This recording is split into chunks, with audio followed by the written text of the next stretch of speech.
Hello everyone. आज की जो हमारी वीडियो है वो टाइम डोमेन रिस्पॉन्स एनालिसिस से है। कंट्रोल सिस्टम का ये नेक्स्ट चैप्टर है। अब तक जो हम डिस्कस कर चुके हैं वो ब्लॉक डायग्राम एसएफजी के बारे में डिस्कस कर चुके हैं। मतलब हमने पीछे जो है वो C of S divided by R of S जो ट्रांसफर फंक्शन था वो फाइंड करना देखा था। ट्रांसफर फंक्शन हमने इजीली वहाँ पे कैलकुलेट कर लिया था। इस वाले चैप्टर के अंदर हम क्या डिस्कस करेंगे, जैसे कि इसका नाम ही बता रहा है time domain response analysis. Response analysis मतलब जो हमारा रिस्पॉन्स आया हुआ है सिस्टम के अंदर हमें उसका एनालिसिस करना है। मतलब जो हमें आउटपुट मिली है वहाँ पे that is C of S जो है हमें उसका एनालिसिस करना है। मतलब एनालिसिस इन द सेंस क्या एक्यूरेसी है, कितनी स्टेबिलिटी क्या है वहाँ पे, एरर कितना है उसके अंदर, जो स्टडी स्टेट एरर है, इस टाइप की जो भी उसकी परफॉर्मेंस से रिलेटेड जो भी रिस्पॉन्स की है वो हम एनालिसिस करेंगे। ठीक है, जैसे स्टेप वाले में हम देखेंगे कि राइज टाइम क्या है, पीक टाइम क्या है, इस टाइप की जो चीज़ें हैं वो हम उनके रिस्पॉन्स की एनालिसिस करेंगे इस चैप्टर में। और नेक्स्ट क्या, टाइम डोमेन। मतलब जो हमारे पास जो भी चीज़ें होंगी वो टाइम डोमेन में होंगी। लाइक अगर मैं इनपुट दे रही हूँ, फॉर एग्जाम्पल अगर मेरे पास स्टेप इनपुट है तो यू ऑफ टी ये टाइम डोमेन है, तो हम जो भी एनालिसिस की बात करेंगे वो टाइम डोमेन में करेंगे। जैसे अगर आउटपुट है हमारे पास तो सी ऑफ टी है, जैसे ये हमारे पास सिस्टम है तो ये हमने किस में दे रखा है, लैप्लेस में है। R of S, C of S, यहाँ पे ये हमारा ट्रांसफर फंक्शन लैप्लेस में ही आता है, लेकिन हम बाद में इसको किस में कन्वर्ट करेंगे, इसका लैप्लेस इनवर्स लेंगे आर ऑफ एस, और जो भी ये हमारे पास यहाँ पे सिस्टम था समथिंग जो भी था यहाँ पे, और फिर इसका इनवर्स लैप्लेस लेंगे तो सी ऑफ टी आ जाएगा। तो हम जो भी बातें कर रहे हैं वो यहाँ पे टाइम डोमेन की बातें कर रहे हैं। जो पूरा कंट्रोल सिस्टम है उसमें आपको ये पता होगा कि हमारा ट्रांसफर फंक्शन पे फोकस होता है। उसके बाद में हम पूरा कंट्रोल सिस्टम हमारा दो पार्ट्स में डिवाइड होता है, time domain and frequency domain. ठीक है, तो टाइम डोमेन में हमारे जो चैप्टर्स आ जाएंगे लाइक रूट लोकस है, राउट स्टेबिलिटी है, ये सारा मैं दोबारा से डिस्कशन करूंगी। टाइम डोमेन स्टेबिलिटी एनालिसिस के अंदर ये है पूरा, और फ्रीक्वेंसी डोमेन के अंदर हमारा ओमेगा की टर्म में चीज़ें आती हैं। तो यहाँ पे अभी हम जो बात कर रहे हैं वो रिस्पॉन्स एनालिसिस की बात कर रहे हैं, टाइम डोमेन रिस्पॉन्स एनालिसिस। ठीक है, अब देखो इसमें ये लिखा हुआ है साफ, आउटपुट और response is compared with input and check performance. हमारा जो आउटपुट आया है इनपुट के साथ हम कंपेयर करते हैं वो किस तरीके से, मतलब उसमें कितना एरर आया है और उसकी क्या सिचुएशन है, उसके बाद में हम उसकी परफॉर्मेंस को चेक करेंगे। इसका ये कंपेयर करने का मतलब ये है, जैसे फॉर एग्जांपल मैंने किस में स्टेप इनपुट दिया है, एक सेकेंड,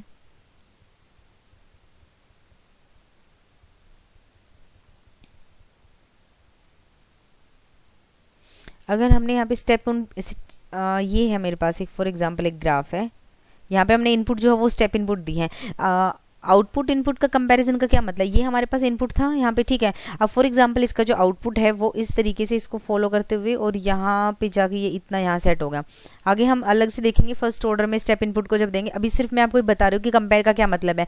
अब देखो यहाँ पे ये हमारे पास इनपुट थी और ये हमारे पास आउटपुट है, तो इससे आपको साफ दिख रहा होगा कि हमारी आउटपुट जो है वो इनपुट को फॉलो कर रही है। ये इतना सा इसके अंदर एरर आया है लेकिन आउटपुट ने इनपुट को फॉलो किया है, और यहाँ तक पहुँचने में ये जो टाइम लगा है ये इसको हम क्या बोलते हैं, ट्रांजिएंट टाइम। तो इसके अंदर हम जो पढ़ेंगे रिस्पॉन्स एनालिसिस के अंदर जो हमारा टाइम डोमेन है उसके अंदर हम दो ही पॉइंट्स को पढ़ेंगे, एक तो इसका ट्रांजिएंट, ठीक है, और दूसरा स्टडी स्टेट। तो ये यहाँ तक का जो टाइम लगा है इसको पहुंचने में ये ट्रांजिएंट टाइम है। मतलब कोई भी चीज़, कोई भी हमारा सिस्टम था जो हमने इनपुट दिया उसके अकॉर्डिंग आउटपुट जो है उसने इनपुट को कितना फॉलो किया, उसको कितना टाइम लगा है, ये सारे एनालिसिस हम करेंगे इसके अंदर। ये मैं आपको ओपन लूप और ये क्लोज लूप वाले में भी बता चुकी थी कि जितना ज़्यादा ट्रांजिएंट टाइम होगा उतना ही सिस्टम स्लो हो जाएगा। लाइक अगर मान लो मैंने कभी कोई भी चीज़ ऑन करी है, लाइक मैंने एसी ऑन किया है, गाड़ी चला दी एकदम से, या फिर उसमें एकदम से स्पीड बढ़ा दी कि हमें अब 100 चाहिए, तो ऐसा तो है नहीं कि हमने एकदम से प्रेस किया और एकदम से ही 100 हो जाती है, उसको वहाँ तक पहुँचने में भी टाइम लगता है। लाइक फैन है, फैन को हमने ऑन किया, अब मैंने फुल स्पीड पे कर दिया 5 पे, तो ऐसा नहीं है ना कि जैसे ही मैंने प्रेस किया उसी टाइम पर हो गया। उसको थोड़ा सा घूमने में, मतलब चाहे उसको टाइम मिली सेकेंड लगे, माइक्रो सेकेंड लगे, कितना भी लगे, लेकिन एटलीस्ट उसको टाइम कुछ ना कुछ लग रहा है उस स्टेडी स्टेट की सिचुएशन में। तो वो टाइम जितना कम होगा, लाइक अगर किसी को 2 सेकंड लग रहे हैं स्टेडी स्टेट पहुंचने में और किसी को माइक्रो सेकंड लग रहे हैं, तो जितना कम टाइम लग रहा है, मतलब जितना ट्रांजिएंट टाइम कम होगा उतना ही सिस्टम क्या हो जाएगा, फास्ट हो जाएगा, और जिसको जितना ट्रांजिएंट टाइम ज़्यादा लग रहा है उतना ही सिस्टम क्या हो जाएगा, स्लो हो जाएगा। तो इसमें जो है ये सारी चीज़ें हम पढ़ेंगे कि कौन जो सिस्टम स्लो है उसका ट्रांजिएंट टाइम कितना था, स्टेडी स्टेट टाइम कितना है, उसके अंदर यहाँ पे एरर कितना आया है, और कुछ ऐसी भी चीज़ें होंगी लाइक ज़रूरी नहीं कि हर इनपुट हर सिस्टम पे ही काम करें। जैसे फर्स्ट ऑर्डर सिस्टम है, सेकंड ऑर्डर सिस्टम है, तो किसी में कोई इनपुट जो है वो आउटपुट इनपुट को फॉलो कर रही होगी, कहीं नहीं भी कर रही होगी। जैसे मैं इसमें बात कर रही हूँ स्टेप इनपुट फर्स्ट ऑर्डर, तो ये जो है वो इनपुट को फॉलो कर रही है आउटपुट। लेकिन इन केस किसी में ऐसा भी हो सकता है कि लाइक मैंने रैंप इनपुट दे दी, वो फर्स्ट ऑर्डर का सेम उसमें था, और मान लो कि हमारा जो है ग्राफ जो है वो इस तरीके से जा रहा हो, कोई अलग सिस्टम है उसमें ऐसे जा रहा है आउटपुट का ग्राफ। अब देखो इनपुट तो ऐसे जाएगी इन्फिनिटी की तरफ, आउटपुट जो वो बिल्कुल अलग जा रही है, तो ये एक दूसरे को फॉलो नहीं कर रहे हैं, ठीक है। तो ये हम इस पे हमारा वर्क नहीं करेगा, ये हमारा वर्क करेगा। तो इस तरीके से हमें सिस्टम्स को देखना है, ठीक है। अब इनपुट हमारे इसमें क्या क्या हो जाएंगे, ये एक इनपुट ये सिस्टम था हमने बता दिया, और जो इस टॉपिक इसका जो मेन मोटो है वो भी मैंने बता दिया। नेक्स्ट वन जो है वो है इनपुट। अब हम इनपुट को देख लेते हैं। जैसे कि फर्स्ट है हमारे पास में इम्पल्स। इम्पल्स जो है, इम्पल्स जो इनपुट है जैसे कि delta of T, del of T, ठीक है। स्टेप इनपुट हो जाएगी हमारी यू ऑफ टी, ठीक है। रैंप हो जाएगी R of T, parabola, sinusoidal, इस तरीके से जो है ये इनपुट है। इन इनपुट्स को हम जो है वो देंगे स्टेप में, सॉरी फर्स्ट ऑर्डर में, सेकंड ऑर्डर में, इस तरीके से हम इनको एज ए इनपुट प्रोवाइड करेंगे और उसका एनालिसिस करेंगे। तो हमारा जो मेन इसमें टॉपिक्स क्या क्या हो जाएंगे, हम पहले फर्स्ट ऑर्डर सिस्टम की बात करेंगे, फिर सेकंड ऑर्डर की बात करेंगे। फर्स्ट ऑर्डर के अंदर हम सबसे पहले एक इनपुट देंगे डेल ऑफ टी, उसके बाद हम रिस्पॉन्स फाइंड करेंगे, फिर यू ऑफ टी का देखेंगे, आर ऑफ टी का देखेंगे, इन सब का हम एरर देखेंगे कि एरर कितना आ रहा है। फिर सेकंड ऑर्डर सिस्टम के अंदर देखेंगे इन सारे इनपुट्स के साथ में कितना एरर आ रहा है, कौन किसको फॉलो कर रहा है, ओसिलेशंस कितने आ रहे हैं, ट्रांजिएंट टाइम कितना है, ठीक है, इन सारी चीज़ों को।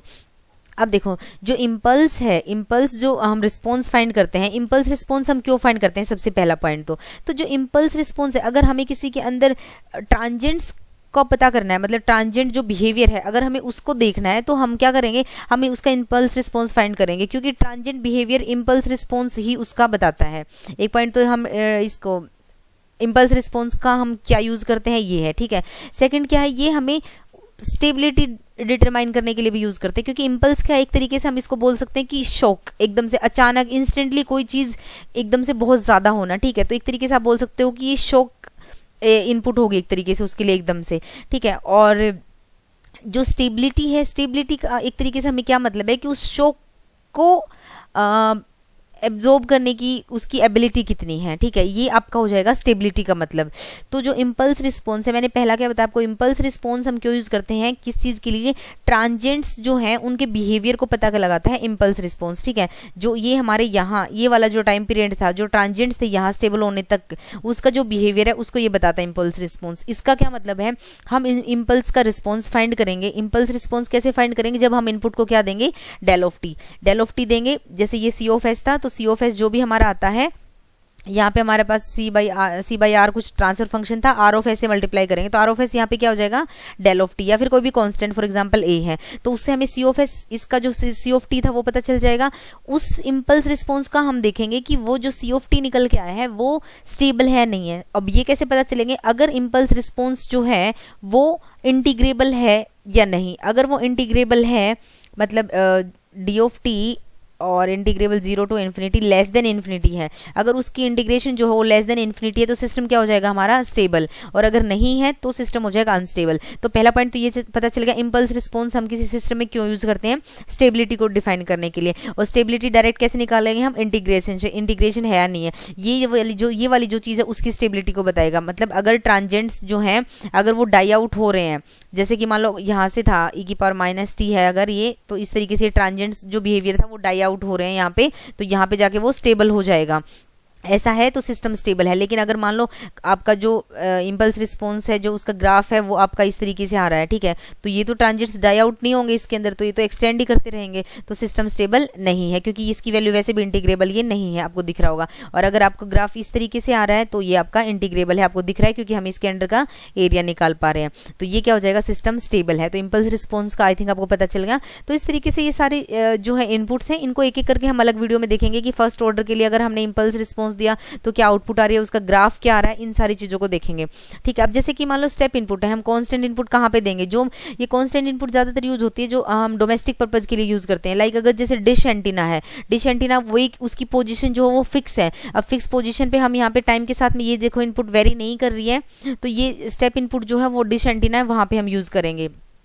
और जैसे रैंप है, रैंप में क्या हो जाएगा, आर ऑफ टी क्या होता है आपका, ये टाइम के साथ इस तरीके से वेरी करता है, ठीक है। तो एक तरीके से हम देख सकते हैं कांस्टेंट वेलोसिटी का ग्राफ शो कर रहा है, तो जो भी कांस्टेंट वेलोसिटी से मूव कर रहे हैं वहाँ पे एज ए इनपुट क्या यूज हो रहा है, रैंप यूज हो रहा है। जैसे कि आप बात कर सकते हो जो हमारे सैटेलाइट है PSLV है जैसे, तो वो कांस्टेंट वेलोसिटी से मूव कर रहे हैं। और जैसे पैराबोला है, पैराबोला कहाँ पे आपका इस तरीके की जो इनपुट है वो कहाँ पे यूज होगी, जहाँ पे हमें ये एक्सेलरेशन, जहाँ पे एक्सेलरेशन मतलब जहाँ पे उसकी वेलोसिटी भी चेंज हो रही होगी। लाइक अगर आप कोई भी टैक्सी चला रहे हो, उसके अंदर अगर GPS सिस्टम है तो वो उसमें वहाँ पे क्या हो रहा है, एक्सेलरेशन है उसका, वो कांस्टेंट स्पीड से तो मूव कर नहीं रहे, तो वहाँ पे जो हमारी इनपुट होगी वो ऐसे क्या यूज़ हो रही है, पैराबोला, ठीक है। और जो दूसरा जो आपका साइनसोइडल जो फंक्शंस है उनको हम कहाँ पे यूज़ करेंगे as a input, frequency domain analysis के अंदर। यहाँ पे इसमें टाइम डोमेन में हम इनको एनालिसिस में यूज़ नहीं करेंगे। साइनसोइडल जैसे कि साइन ओमेगा टी है, तो ये ओमेगा का फंक्शन है, दैट इज फ्रीक्वेंसी का फंक्शन है, तो फ्रीक्वेंसी डोमेन एनालिसिस के अंदर हमारे ये इनपुट यूज होंगे। वहां पे हम मैग्नीट्यूड की बात करेंगे और फेज की बात करेंगे, ठीक है। टाइम डोमेन में हम इनकी बात नहीं करेंगे। तो ये थोड़ा सा इस टाइम डोमेन रिस्पॉन्स एनालिसिस जो एक टर्म है कि इस चैप्टर के अंदर एक्चुअली में है क्या और हम पढ़ेंगे क्या, उसके बारे में था। अब हम थोड़ा सा देख लेते हैं, जैसे कि जो हमारा नेक्स्ट टॉपिक आएगा वो आएगा closed loop system, close loop first order system, और उसके अंदर हम अप्लाई करेंगे, फर्स्ट केस हो जाएगा आपका इम्पल्स रिस्पॉन्स और यूनिट स्टेप रैंप इस तरीके से। तो उससे पहले हम एक बार ये देख लेते हैं कि हम क्लोज लूप को क्यों यूज कर रहे हैं, हम ओपन लूप को क्यों नहीं यूज कर रहे। तो देखो सबसे पहली बात तो बेसिक ओपन लूप सिस्टम क्या होता है, मैं यहाँ पे बेसिक की बात कर रही हूँ। Basic open loop system is that system which contain pole at the origin, सबसे बेसिक है ये, सबसे बेसिक आपका क्या है, pole at the origin, and it's location of pole will not change with change in parameter. Parameter आप कुछ भी पैरामीटर्स आप चेंज कर रहे हो तो उसकी लोकेशन जो है वो चेंज नहीं होगी। Basic open loop system will always remain stable, ठीक है। नेक्स्ट वन देखो क्लोज लूप की, which contain pole at any point other than origin, origin के अलावा कहीं पर भी हो क्लोज लूप सिस्टम के अंदर, and it's location of pole will change with change in parameter. Parameter आप धीरे धीरे इसको देखते जाओगे, जैसे जैसे हम सब्जेक्ट में एंट्री करते जाएंगे तो आपको सारे पॉइंट्स क्लियर हो जाएंगे कि कैसे पैरामीटर्स के चेंज होने से भी हमारे जो लोकेशन है वो चेंज हो जाती है, ठीक है। And on specific condition this pole may locate on the right half side of the imaginary axis. कुछ कंडीशंस ऐसी होती हैं, लाइक आपने कुछ भी चेंज किया, जो भी उसके पैरामीटर्स है उनको चेंज किया, उसकी वजह से उसकी इक्वेशन ही चेंज हो जाती है। तो ऐसा भी हो जाता है कि जो हमारी इमेजिनरी एक्सिस थी उसके राइट साइड में भी पोल एग्जिस्ट करने लग जाते हैं, ठीक है। धीरे धीरे आपको पता चल जाएगा, ये हमारी इमेजिनरी एक्सिस है, इस साइड में जब पोल्स रहते हैं लेफ्ट साइड में तो वो स्टेबल होते हैं, इधर वाले साइड में जब जाते हैं तो अनस्टेबल होते हैं। जो हम स्टेबिलिटी एनालिसिस करेंगे, टाइम डोमेन स्टेबिलिटी एनालिसिस, उसमें हम यही सब डिस्कस करने वाले हैं। पूरे कंट्रोल सिस्टम में हम मोस्टली स्टेबिलिटी की बात करेंगे, तो आपको पता चल जाएगा। And system will become unstable, क्योंकि राइट साइड में अगर जाएंगे तो अनस्टेबल हो जाएगा। Thus open loop system is more stable as compare to close loop system because the basic open loop system will never become unstable while the close loop system on specific conditions में become unstable, ठीक है। अब आपको यहाँ तक ये point पता चल गया। अब दूसरा हम देखते हैं open loop first order system for step input. इसमें मैंने एक रैंडम इनपुट उठाई है, स्टेप इनपुट बता दिया मैंने आपको, और इसमें हम एक बार ओपन लूप को डिस्कस कर लेते हैं ताकि आपके दिमाग में ये पॉइंट ना रहे कि हम हर जगह क्लोज लूप की ही क्यों बात कर रहे हैं। हम पूरे इसमें क्लोज लूप सिस्टम की बात करेंगे। इवन कुछ लोग मेंशन भी नहीं करते हैं कि हम क्लोज लूप की बात कर रहे हैं, बस नॉर्मल करते ही रहते हैं, close loop system of first order, close loop system of second order, for this input for that input, इस टाइप से। तो एक बार हम इसको देख लेते हैं इसमें क्या प्रॉब्लम आती है। Open loop first order system for step input, ये हमारे पास एक फंक्शन है, ये इनपुट है R of S C of S, और ये हमारे पास था 1/t ऑफ एस एक इसका ट्रांसफर फंक्शन, ठीक है। अब देखते हैं इसका, अगर हम इसके ग्राफ की बात करें, पहले बात तो हम इसके पोल को लोकेट कराते हैं। ये आपका जो पोल है 1/s है, तो ये कहाँ पे लोकेट करा, ओरिजिन पे। मान लो अगर आपके पास s-1 है, इस तरीके से पोल है, तो s इक्वल्स टू ये 1 पे एग्जिस्ट कर रहा होगा। s+1 है तो ये कहाँ एग्जिस्ट कर रहा होगा, s इक्वल्स टू -1 पे एग्जिस्ट कर रहा होगा। अब 1/s है तो s इक्वल्स टू ये 0 है, तो ये कहाँ पे लोकेट कर रहा होगा, 0 पे लोकेट कर रहा है। ये इस तरीके से आपके जो है आपको मिलेंगे। आगे आप देखोगे s+1, 1/s-2, इस तरीके की चीज़ें होती हैं आपको जो ट्रांसफर फंक्शन के अंदर मिलेंगी। कुछ पॉजिटिव नेगेटिव जो भी है वो उसके हिसाब से आप बाद में देखते रहना। बस अभी मैं बता रही हूँ कि इस तरीके से हो तो आप क्या बताओगे, पोल कहाँ लोकेट कर रहे हैं, तो ये आपका ओरिजिन पे हो जाएगा, ठीक है। यहाँ पे हमने लैपलेस का ले रखा है, एस की फॉर्म में है, इसलिए ये आपका सिग्मा और जे ओमेगा की टर्म में आ रखा है। अब यहाँ से आप देखोगे सी ऑफ एस कितना हो जाएगा, C of S divide by R of S, that is the transfer function कितना हो गया 1 बाई टाउ एस, और 1 बाई टाउ आप ऊपर लेके जाओगे तो नीचे क्या बचेगा, सिर्फ एस बचेगा, तो एस से हमने इसके पोल को लोकेट करा दिया। ठीक है, अब यहाँ पे देखो सी ऑफ एस किसके इक्वल आ जाएगा, आर ऑफ एस को आप इधर लेके जाओगे, आर ऑफ एस से मल्टीप्लाई हो जाएगा। अब आर ऑफ एस की वैल्यू क्या है, मैंने उसमें क्या बताया आपको, हमारी इनपुट क्या है, स्टेप इनपुट है, ऊपर लिखा हुआ था open loop transfer function for step input, और स्टेप इनपुट हमारी क्या होती है, इस तरीके से, ये आपकी स्टेप इनपुट है। यहाँ पे आप 1 बोल सकते हो अगर यूनिटी है तो, और अगर कोई कांस्टेंट वैल्यू है तो हम ए से डिनोट करेंगे। तो यहाँ पे हमारा क्या है, ए से डिनोट करते हैं, और ये आपका स्टेप इनपुट है। तो ये आपका फंक्शन आर ऑफ एस कितना हो जाएगा, यहाँ पे A by S, R of S की वैल्यू पुट कर दी 1 बाई टाउ, और ये आपका एस है, तो यहाँ से जब आप इसकी वैल्यू पुट कर दी, इसको आप सोल्व करोगे तो कितना आ जाएगा, A by tau divided by S square, और यहाँ से जब आप इसका लैपलेस इनवर्स लोगे, ये हमने यहाँ पे क्या लिया, इसका लैपलेस इनवर्स। ठीक है, लैपलेस इनवर्स जब लोगे तो आपका 1 बाई एस स्क्वायर जो है वो किसको डिनोट करता है, टी को डिनोट करेगा। ये लैपलेस के लिए कुछ रूल्स हैं, वो आप देख लेना एक बार। तो यहाँ से हमें क्या मिला, C of T A by tau into T, ये हमारे पास जो है वो रिस्पॉन्स आ गया ओपन लूप ओपन लूप जो ट्रांसफर फंक्शन है first order for step input के लिए। अब देखो ये हमारे पास इनपुट थी आर ऑफ टी, अभी मैंने आपको बताया A into U of T, ये हमारे पास ट्रांसफर फंक्शन था, ग्राफ था इसका, और हमारे पास जो आउटपुट आई है वो आई है A by tau into T, A by tau into T, तो टी के साथ में ये इस तरीके से वेरी कर रहा है। अब आप इसमें साफ देख सकते हो कि हमारी आउटपुट जो है वो इनपुट को किसी भी तरीके से फॉलो नहीं कर रही है, ये साफ क्लियर है। ये ए बाई टाउ ये हमारा इस तरीके से हम देख सकते हैं, यहाँ पे जो है इसके स्लोप को डिनोट कर रहा है, किसी भी पॉइंट पर आप इसमें यहाँ पे इसकी वैल्यू को फाइंड कर सकते हैं। ठीक है, जैसे ही आपका ये टर्म जो है टाउ जो है वेरी करेगा, मान लो ए बाई टाउ 1 आ जाएगा, तो ये इस तरीके से हो सकता है, किसी भी तरीके से अलग अलग जो है वो इसका ग्राफ बन जाएगा। ठीक है, ए बाई टाउ 1 आ जाएगा, ए बाई टाउ आ जाएगा, तो इस तरीके से ये इसका स्लोप वेरी कर रहा है।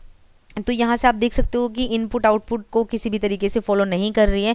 तो आपको क्या बात समझ में आई यहाँ से, if any system contain pole at origin in that case there will not be any correlation between input graph and output graph, because in that case output will not to calculate error response in case of basic open loop system.